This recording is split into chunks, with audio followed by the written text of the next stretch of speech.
We are back for another episode of the TFD Performance Podcast. I feel like we need to give this section like a name. I feel like we need to call this something when we start doing these pods. Dojo, what are some names you can throw out? Dojo's Corner, Science with Dojo, Breaking Down Sups with Dojo. What do we got? Dojo's Digest or something like that. Scientific Yeah. Digest. I don't know. Yeah. We'll come up with something. Dojo's Scientific Digest is not too bad. Speaking of digestion, what we're talking about today is very important for, I would say, every single human being in the Western civilized world's digestion, because everyone starts their morning with a cup of Joe, and in that cup of Joe has what we're talking about today, and that is caffeine. We're going to be covering everything you need to know about caffeine. I actually used to be, I wouldn't say hooked on caffeine, but especially when I was cutting weight, when I was competing in jiu-jitsu, I would drink ridiculous amounts of coffee. I'd probably have 6 to 8 cups a day, I'd say. It was just ludicrous, like using it to curb appetite. And it always affected my sleep terribly. And just recently I've cut it down to a more humane dose, and the effect it has on your sleep is, it's like crazy. It's crazy. Night and day, the difference, figuratively and literally. Yeah, same here. I find that caffeine, I take ages to process it. So if I have coffee like after sort of midday, I probably won't sleep until really late at night. So I have to be pretty careful with all that stuff too. But let's jump into it. I've got some content here, Geordie, like on the slides. For those people listening in on the podcast, on like Spotify and that, I definitely recommend checking this one out on YouTube, because like just with all the content, the visuals will hopefully make it a little bit easier, because we'll dig into a bit of science on this one around like mechanisms and all that sort of stuff. So yeah, jump on over to the video if you haven't checked those ones out. And yeah, sweet. So I'll just share that come up on yours, Geordie. Yeah, this is good to go. Easy. All right. So obviously it doesn't really need any introduction. Everyone kind of knows what caffeine is. And like you probably think of coffee, but just to kind of like run through it all, it's a central nervous system stimulant, and it is found in coffee, but it's also found in a bunch of other like seeds, nuts, fruits, leaves, basically from plants across Africa, East Asia, and a bit of America as well. And the thing with caffeine, like obviously we understand that it's a stimulant, but it has effect on heaps of different mechanisms in the body. So we'll try and run through a couple of those today. So here's a little bit of like an overview of like the different systems involved. Mainly we see like a lot of the interactions from caffeine being in the brain, obviously being in the central nervous system, but there are some things that are like outside of that. So around like muscle, to do with contraction, speed, endurance, even like metabolism, so energy production, and then other parts of the body as well. So within the autonomic nervous system, and that's sort of like what controls your, everything that happens without you thinking about it. So your heart rate, blood pressure, digestive system, all of that kind of stuff. So it's a pretty wide scope. But let's jump into the first mechanism, and this is really like the main thing, that when we think about like what does caffeine do in the body, it really acts as an adenosine agonist, which just means like it stops the actions of adenosine. So to really understand like what that means, we kind of got to understand what adenosine is, what it does, and then that'll help us to kind of figure out, okay, well, where does caffeine fit into this? So adenosine itself is a signaling molecule, and it's in all of our cells in our body. And it's really involved in particular in the ATP system, which if you've listened to previous pods, you would have heard about the ATP system, and like ATP being basically the currency that our body uses for energy. So one of the main roles of ATP in the body is driving sleep, and we'll kind of get to that in a second. But essentially where adenosine fits into this process is adenosine triphosphate, or ATP, that energy molecule. As it's used up and broken down, the phosphates are removed, and we're left with just the adenosine portion. Now, as adenosine kind of builds up, it binds to receptors that are made specifically for that. And I guess by receptors, I just mean like cells will have the receptors on the surface that molecules can bind to, and it causes certain actions within the cell. So in particular in the brain, there's these two important receptors, which are the A1 and the A2A receptors. And they're on some like neurons in our brain. And basically once they're activated, they're what causes like the tiredness that you feel like as the day goes on. And then at nighttime, they're kind of like what puts you to sleep. So there's the two different ones, and they have kind of like, they're separate actions, but they work together, right? So the first one is around sort of like wakefulness and stimulates like feeling awake and alert. So adenosine will actually, when it binds to the receptors on those neurons, it'll work to suppress them, shut them down a little bit. So you're not feeling as awake. And then the A2A receptors, they're more involved in like actually like inducing sleep. So it will upregulate the function of those neurons. And then so you can see those things coupled together. You're being less alert, being more tired, and then you fall asleep essentially. So where does caffeine fit into all of that? Well, caffeine, just in like its chemical structure, it's really similar in shape to the adenosine molecule, which means it can bind to those receptors. But the key difference being it doesn't trigger any of those actions. So it basically just acts to block adenosine and stop all of that downstream activity of starting to feel tired. So what we see is the wakeful stimulating neurons, they just keep going, keep firing. So you're feeling more alert, more awake. And the sleep ones, they get suppressed. So you don't get the onset of tiredness. So you get kind of like that wired feeling without starting to slow down. So in a nutshell, that's how it works with the adenosine receptors in the brain. But adenosine doesn't just like exist in the brain, and these receptors aren't just in the brain as well. They kind of exist on certain structures throughout the body. And so we'll see that this interaction kind of like is systemic as well. So in particular, some of the main systems, and you'd notice this once you have a cup of coffee or whatever, it's involved in like the cardiovascular system. So in particular, those A1 receptors, they normally act to slow down the heart. So by blocking them with caffeine, then you start to get that increased heart rate. The A2A receptors is more around like the vasoconstriction. So when I talk about vasoconstriction, that's like all your blood vessels. It's involved in relaxing them and giving them more space for the blood to flow through. But by blocking that with caffeine, the vessels become more constricted, or they sort of like squeeze shut a little bit. And that increases your blood pressure. So you get increased heart rate, increased blood pressure. And then also with the kidneys, so by sort of increasing blood flow to the kidneys, you get things like increased urine output and stuff like that. And then there's a whole bunch of other mechanisms to do with like angiotensin and that kind of stuff. But that's kind of like getting a bit deep into renal there. And then as well, to do with hunger and appetite. So your main hunger hormone, ghrelin, is actually modulated or sort of like controlled by adenosine as well. So if you've noticed that after you have a coffee for a couple hours, you might not actually feel hungry. And so a lot of that hunger suppression is actually coming here from the adenosine, again, the mechanism being blocked. And so you get less ghrelin secretion, and then so you're not going to feel as hungry. So that's basically the whole like caffeine adenosine interaction in a nutshell.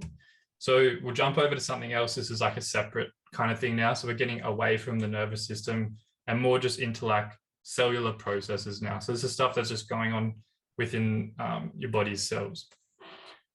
So I mentioned like at the start around like ATP and energy production, and there's another part of that process that caffeine interacts with, and that's with these enzymes called phosphodiesterases. Some of the names here might be like a little bit red hot, but don't worry about it too much. Just kind of know like where it fits into the picture, I guess. So essentially what happens when ATP is broken down, we're left with these byproducts. So things like ADP, so adenosine diphosphate, the adenosine with two phosphate molecules, and also another product called cyclic AMP or CAMP, which is then broken down again by these phosphodiesterases, these enzymes. And as part of that process and cycled back to AMP, and then all of that gets converted back to ATP and ready to be used again. So what happens here is caffeine actually sort of like inhibits the action of these enzymes. So that cyclic AMP never gets broken down to AMP, or like it gets broken down less, which leads to a buildup of that cyclic AMP in the cell.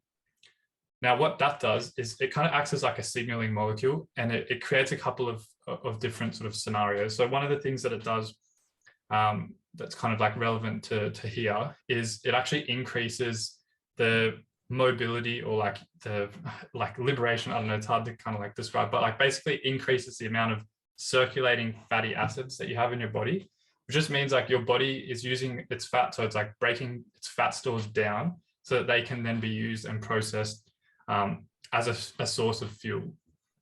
Now, this is actually like good for two reasons. So like the first being you've got more energy available for exercise. So if you're having like caffeine pre like an endurance exercise, like running or whatever, it's going to help with mobilizing that fat to be used for an energy source, which helps to sort of like reduce our reliance on glycogen, which is our body's like storage of carbs. And then for like the other group of people, so maybe that's like the endurance sports people, but like for general everyday people, what this means is like by increasing your reliance on fat as a fuel, you're kind of just going to be getting this general increased fat burning. So like this is where a lot of marketing of like fat burners and all those kind of supplements, like if you look at their ingredients, there's really all their active ingredient is like caffeine, and this is kind of where that fits into it. So by one, increasing like your heart rate and stuff before, you're sort of increasing your basal metabolic rate, your energy expenditure over the day, just because you're having to pump your heart more. But then you're also using more fat as well. So you get this additive effect of like kind of fat burning, but it's very loose. And look, to get like a big effect from this, so this isn't as pronounced as the effect of adenosine, and to like get these sort of effects, you really have to have like high doses, probably beyond what is like going to be helpful, if that makes sense. So like they're going to be pretty high doses. So like at a normal dose, this will probably only happen to like a small extent, but for athletes, it's probably relevant in being like a helpful addition to especially like endurance training, competing, and performance and that kind of stuff. So yeah, that's the caffeine enzyme interaction. And then the last one that I want to chat about is around caffeine and like cell calcium, especially with muscle cells. So this one is really important for sport performance. And to understand it, we've got to kind of understand a little bit about muscle physiology. So I won't dive into it too deep, Geordie, and we can definitely do like, we could break down muscle physiology and all that kind of stuff at a later date, because it's pretty interesting, but there's some key concepts that you've got to kind of understand here. So within our muscle, we have like the muscle belly, which is basically just a big group of all of these fibers kind of like bundled together. And within each fiber, there's these filaments. So it's basically like if you think about two long string sort of proteins that are right next to each other. And when you contract your muscle, they basically like slide together and close the space. So like they might start off, if you're looking at me on the screen, they might start off like a little bit far apart, and then when you contract, they kind of go together. And then like the overall like result of that is your muscle like shrinks and you contract, right? Like you think like when you tense your bicep or whatever, it just gets smaller, it all pushes in together.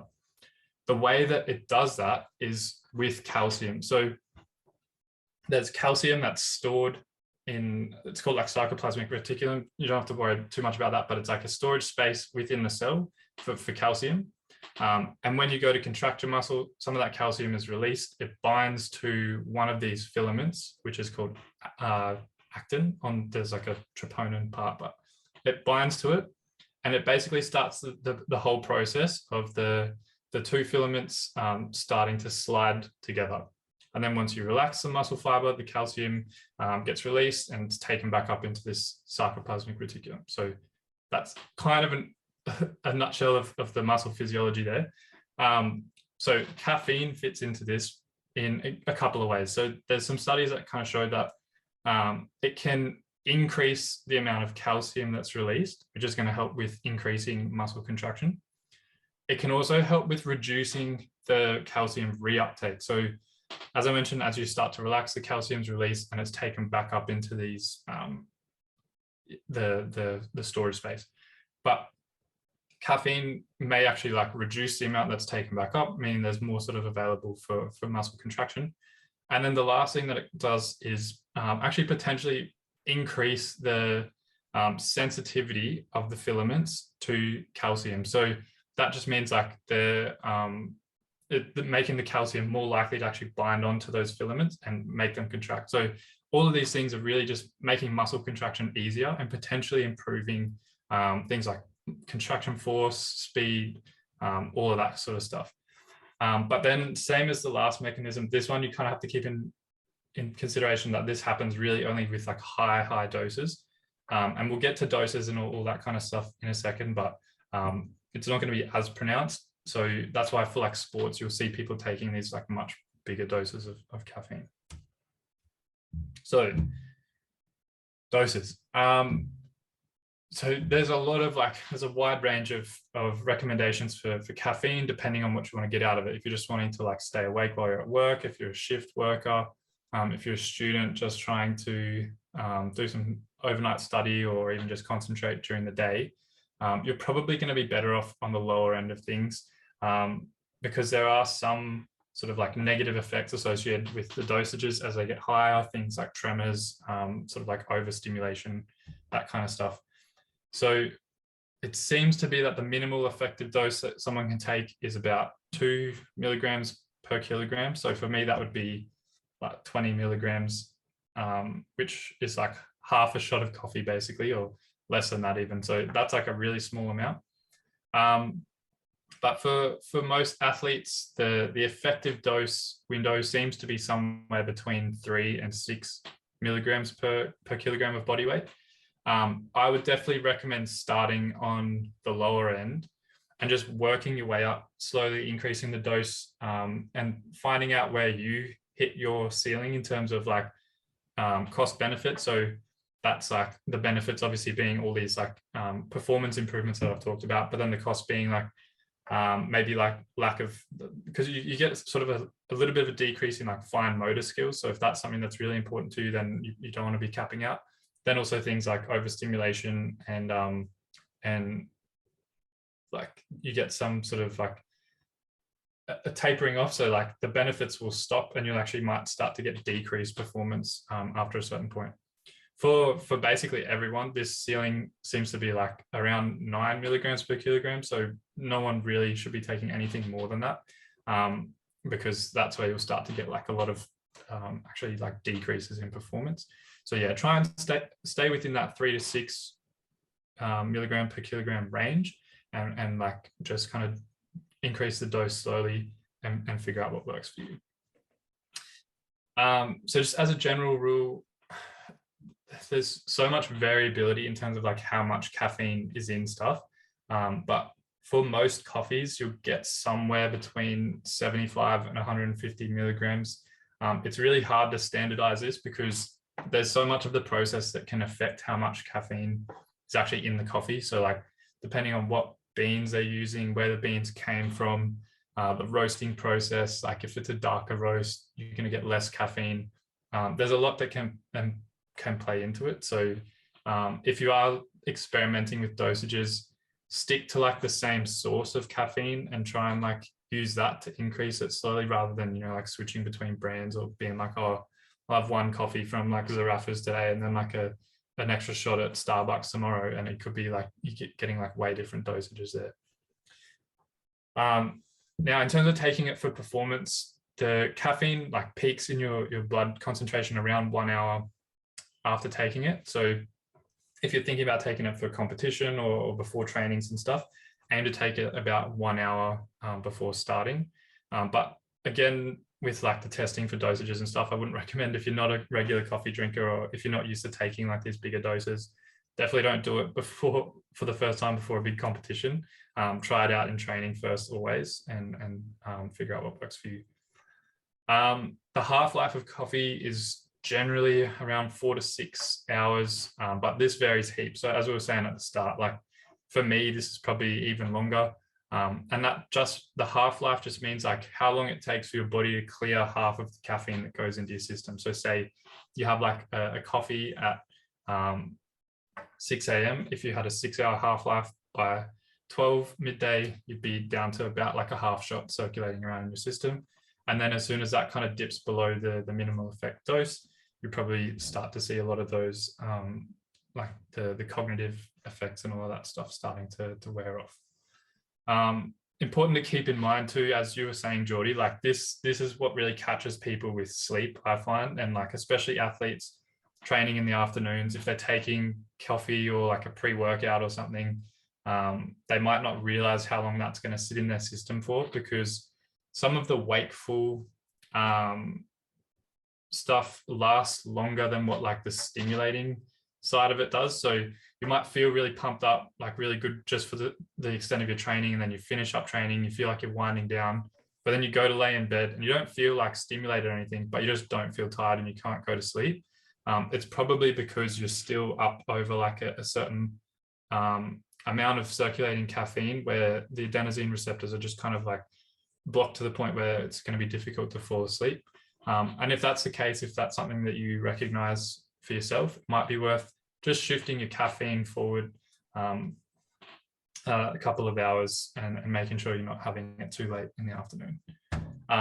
With that being said, though, there's a couple of things that can affect the half-life as well. So if you're, I mean, like probably not too many people listening to this podcast, but if you're a smoker, that can decrease the half-life time. So the effects of caffeine will actually not last as long for people that are smokers. And then on the other side of that, things like female athletes and people taking certain medications can extend the half-life. So for females on birth control in particular, it can extend the half-life up to like double. So rather than 6 hours, it's taking 12 hours to clear from your system. And then there's an antidepressant, what is it, fluvoxamine or something. It can increase it up to like 50 something hours. So yeah, but you'd probably be chatting to your doctor about that, or aware of that if you're on it already. So, but just something to keep in mind. And then here's just a little visual for the guys watching online. So again, if you're on Spotify, go check out the video here. We've just got a table of some pretty common drinks, and then how much caffeine they would normally contain. Obviously, some of the drinks that are more like standardized, things like Coke or energy drinks, they usually have a pretty standard level of caffeine. So whatever is indicated on the label, you'd kind of assume is going to be consistent. But yeah, it gives you some ranges as well for things like coffee and teas and those kind of drinks. Well, that's kind of all the content that I wanted to run over, Geordie. Is there anything that you wanted to chat about, or anything you think the listeners might be keen to learn about on top of that about caffeine? It'd be good to talk about, especially from that last slide, what the effect of constantly having different sources of caffeine is, because this is a big discussion I always have with our clients. Is most people say if they train in the morning, they'll get up, have some coffee before training, they'll finish training. On their way home, they'll grab a coffee as they're getting ready for work or whatever. And then come smoko time, they'll grab, say, I don't know, like a Red Bull, no sugar or something like that. And then at lunchtime, they'll do the same thing. And then mid-afternoon, they'll grab a coffee as well. And then they'll be loading up on coffee before training. So I think it's kind of good to hammer that home and talk about what Dojo was going on about the central nervous system, how it's going to, yeah, it'll give you that stimulation and you will feel more awake, but more importantly, it's those adenosine receptors and sleep. Your sleep is definitely going to feel that, because if you think about it, even if you're starting this process at 6 a.m. and it's almost every 3 hours you're putting caffeine in, you're constantly tracing that dragon for that half-life for it to clear out of your system. So you'll be going to bed and you'll have a good deal of caffeine in your body. And then people stay up and they go, well, you know what? Like I can't get to sleep. And you go, yeah, no shit. Like you've had close to 800 milligrams of coffee sporadically spread out through your day. So I think that's an important point to talk home. And I think if you could give any tips, Dojo, about how best to make that balance, like, yeah, I want coffee because I want to be up and I want to feel stimulated and I enjoy it, but I don't want it to be interrupting my sleep.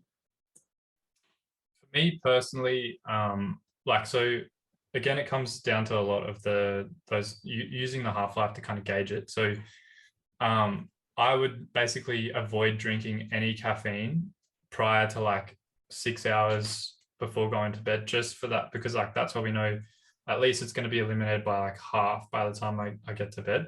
But yeah, if you're having like just one dose there, then you'd know it'd be going down pretty low. But if you're having like a double shot at lunchtime, then you're still basically going to be having like the equivalent of one shot at nighttime, and then that's going to still flow down. So you really have to take into consideration how long it's going to be in the system for, and that having, as you said, additive amounts is going to increase that. So if you're having like 4 coffees in the morning, by the time you hit lunchtime, you're going to be running like all day, basically. Yeah, it's important to note as well, and you touched on it, the sources that you get in, even if you are getting coffee every day. And there's that famous study that went around, they compared the caffeine content of different commercially available coffees, right? And they ranged from anywhere from, was it like 20 or 30 milligrams per cup of coffee right up until 200 milligrams, and they were all advertising as a standard cup of coffee.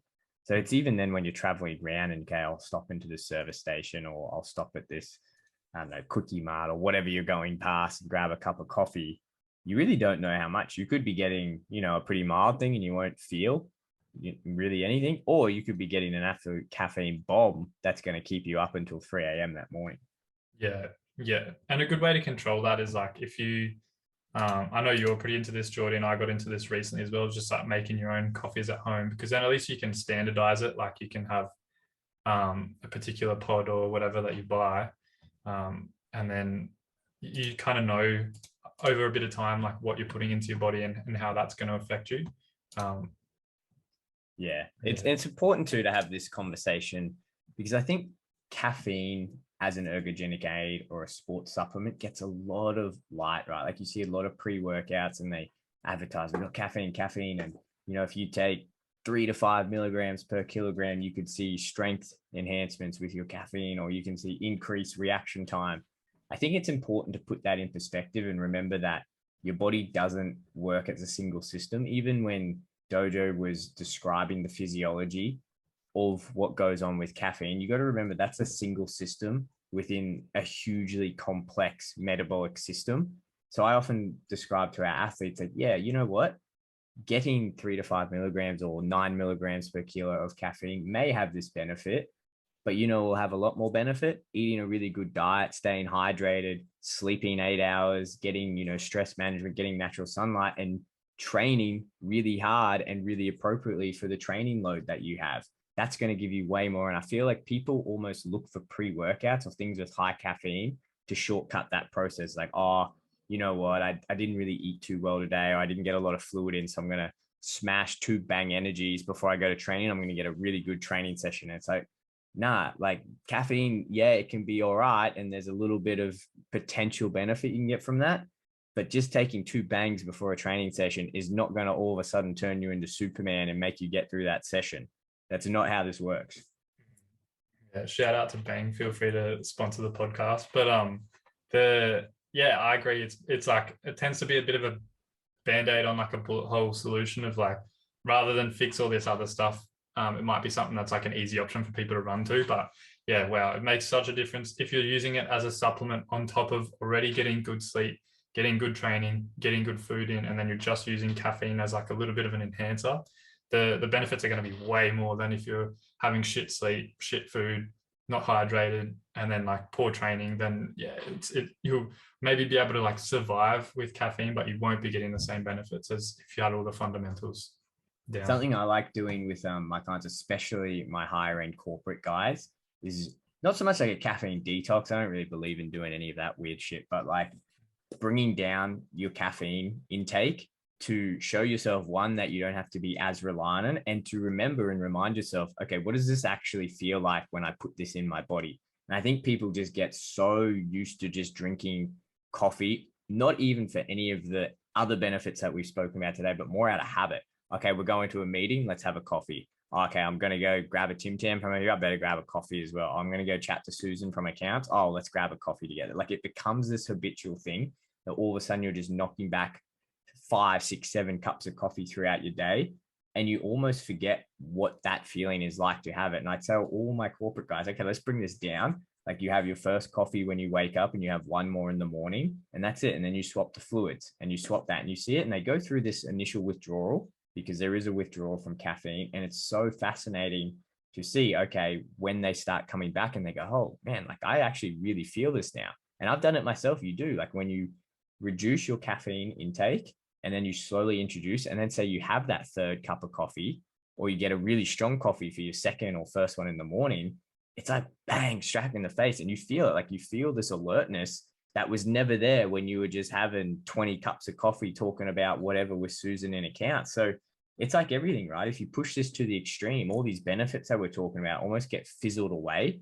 But if it's the dose equals the poison, and if you can put your body in a position where, yeah, okay, you know what, you can be receptive and you might be able to use this before training to get whatever, strength advantage, to get an alertness advantage or whatever else, that could be great. But you're probably not going to get that if you're just slugging back 20 cups of coffee as it is.